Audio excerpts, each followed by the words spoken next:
Okay. So we're just going to run through our very basic passive range of motion techniques, starting with the shoulder, moving down. I'm going to be following along with the book. My techniques that I will be showing you guys are not identical to the book, and that's okay.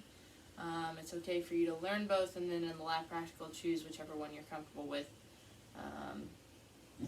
So, what we start with, remember with our range of motion techniques, I'm not gripping her wrist with my whole hand.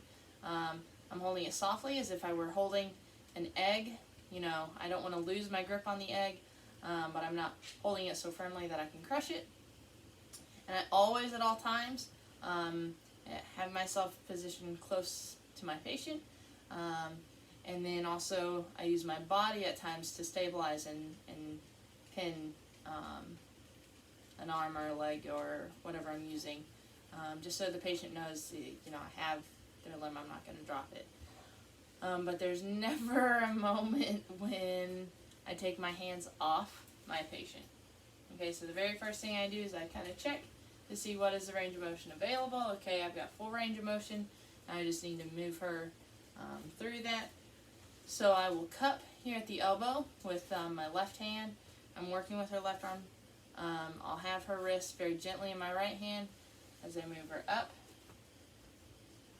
I go through the range, and then I come back down, and I'm rotating my left hand around her elbow joint so that as I'm coming into flexion, my left hand is here in case I need to catch her arm, and as I come down in extension, I'm rotating it back around so I can catch it there. Okay, get down. For extension, I'll demonstrate it on her right arm. Do you need to take off my jacket? No, it's fine. Can you just scoot to the edge? So you can either have your patient on the edge, as the book shows, and then I've got her right wrist here in my hand. I'm going to cup underneath her elbow. I'm going to bend her elbow. And I'm just going to drop her arm off the table like that.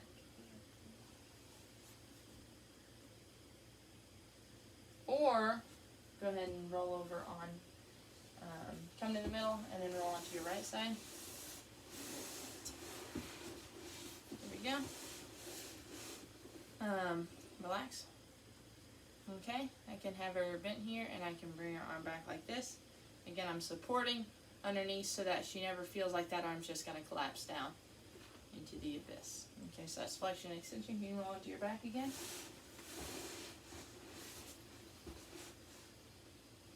For abduction, it's going to be a little bit harder. I'm going to, again, cup her arm here. I'm just going to hold her wrist very gently in this arm.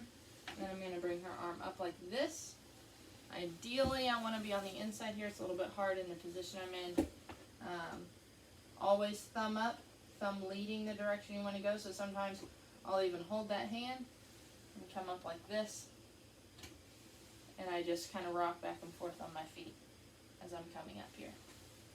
For shoulder internal and external rotation, I'm going to have her shoulder abducted just under 90 degrees.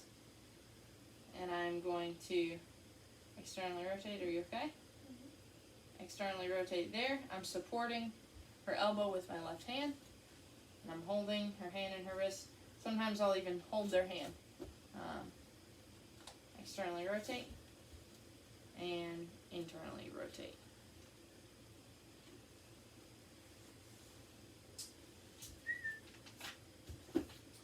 For horizontal abduction and adduction, I'm going to abduct to 90 degrees. And then I'm going to come across. I'm keeping my hand. I'll rotate my right hand back around to catch her elbow here so that I control coming back into abduction. And as we come back into adduction, I'll rotate my hand around to support her elbow there.